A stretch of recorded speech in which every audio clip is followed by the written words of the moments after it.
President Asif Ali Zardari কিংবা প্রধানমন্ত্রী শেহবাজ শরীফ নন, পাকিস্তানে এই সময়ে সবচেয়ে বড় ভিআইপির নাম ফিল্ড মার্শাল সৈয়দ আসিম মুনির আহমেদ শাহ। সেনাবাহিনীর পাশাপাশি তিনি এখন দেশটির প্রতিরক্ষা বাহিনীরও প্রধান। গত বৃহস্পতিবার পাকিস্তানের প্রেসিডেন্ট আসিফ আলী জারদারি তাকে প্রতিরক্ষা বাহিনীর প্রথম প্রধান হিসেবে নিয়োগ দিয়েছে।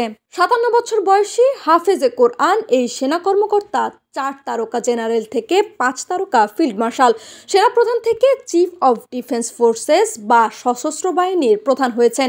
ধাপে ধাপে উঠে তিনি এখন পাকিস্তানের সংবিধানের 27তম সংশোধনীর মাধ্যমে কার্যত আইনের উঠে থাকা একজন ব্যক্তি। 1968 সালে রাওয়ালপিন্ডিতে সম্ভ্রান্ত এক মুসলিম পরিবারে আসিম মুনিরের জন্ম। তার পরিবার 1947 সালে ভারত বিভাজনের পর পাঞ্জাবের জলন্ধর থেকে পাকিস্তানে আসে।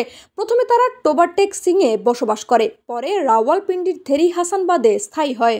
আসিম মুনির পাকিস্তান সেনাবাহিনীর একজন ফিল্ড মার্শাল এবং বর্তমান সেনাপ্রধান হওয়ার পূর্বে তিনি সেনা সদরে কোয়ার্টার মাস্টার জেনারেল ছিলেন। তিনি 17 জুন 2019 তারিখ থেকে 6 অক্টোবর 2021 তারিখ পর্যন্ত গুজরানওয়ালার 30 কোরের কমান্ডার ছিলেন। বর্তমানে পাকিস্তানের সেনা, নৌ বিমান বাহিনী, গোয়েন্দা সংস্থা, পারমাণবিক কমান্ড সবই আসিম মুনিরের হাতে। সব মিলিয়ে নতুন এক ধরনের সামরিক শাসন ব্যবস্থা কায়েম করেছেন আসিম মুনির, যাকে অনেকেই বলছেন মুনিরবাদ। মুনির চলতি বছর পাকিস্তানের দ্বিতীয় ব্যক্তি হিসেবে ফিল্ড মার্শাল খেতাব পেয়েছেন। এর আগে 1965 সালে ভারতের সঙ্গে যুদ্ধের নেতৃত্ব দেওয়ায় জেনারেল আইয়ুব খানকে ওই খেতাব দেওয়া হয়েছিল।